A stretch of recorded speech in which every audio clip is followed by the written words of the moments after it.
Good morning, class. Dr. Pyatt here. Welcome to week 2 that starts on Monday. So I'm just posting this a little bit earlier. So the focus of this course is managing change. How do we manage change? As we say, change is the only constant in the organization. We have to evolve and adapt and apply, which is my mantra. So we're in a constant state of evolution. Change is occurring. We have to adapt to those changes. We're learning various change strategies in this book, in this course, and how we're applying that. And then how do we adapt and apply to continually monitor the change, keep up with the change, the internal versus external forces. So this week, we're looking at chapters 3 and 4. Excuse me, I'm going to read a little bit here. So I'm not going to reread the chapter for you, but I'd just like to talk about some of the significant salient points that I think in these two chapters as we progress in this course. So in chapter 3, we're talking about a variety of pressures on organizational change and growth. What are those pressures? We're looking at integration and collaboration, economies of scale, identity pressures. Those are the values. We look at new broom strategies as new CEOs come in. We sort of sweep those old values, old issues that don't work, and we sweep in new change. And then we have power and politics, where I focus on in my dissertation when I looked at transformational change and looking at how politics affect good governance. So as we look in the organization, we always have competing power structures, competing stakeholders vying for what? Scarce resources in the organization. You want to raise, you can't get it because that you're competing with other stakeholders for those limited resources. So as we look at that, power and politics are probably the most two essential components of change that I have seen in my consulting and teaching.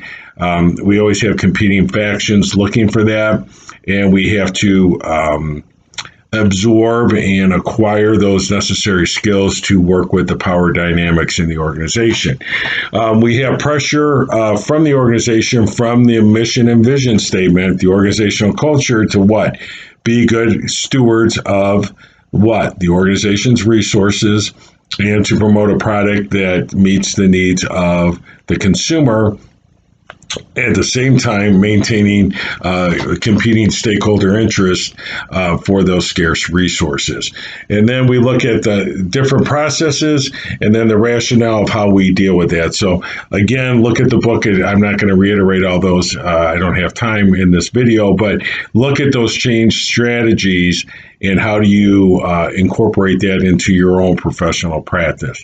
As we go into chapter 4, most dynamic part of that chapter is the first order versus second order level of changes. So first order is always sort of a reiterative process. I call that just organic change. It's growing with the organization. Then we get to second level change, which I did, by the way, send a video on that, describing that more in detail. But the second level change is always a revolutionary change, where the organization is under intense pressure to deal with some external or even internal environment that's very chaotic. And again, the book describes various strategies to deal with that. So we look at organic, always level 1 change, organic change, natural occurring changes in the system. And then we look at the second order change, which is the radical fundamental changes, and how do we deal with that. So again, it's an interpretive process.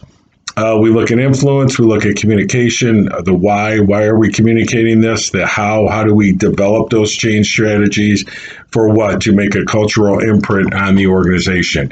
How do we deal with these things? We're coalescing all these different change strategies as described in the book to deal not only with the first level order of change, but more importantly, the second level change, which most organizations tend to neglect. They forget that radical transformational change, new tax structures, new presidential policies, tornado blows your organization up.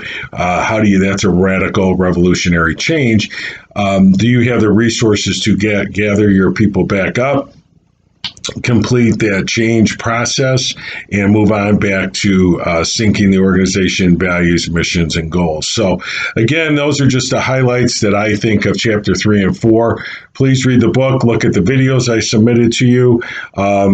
Coalesce those together as you're developing your thoughts on the discussion boards and your papers. But remember, change is a constant. It is not something that happens periodically. The organization is in a continual state. And I'm a systems theorist, so I'll talk about systems theory later. But how do we look at making one small incremental change in the organization could literally morph the organization out of its cultural orbit? So we'll talk more as we enter into the next few weeks of this class. But thank you. Keep up the good work. And as always, if you have questions or comments, please contact me. Thank you.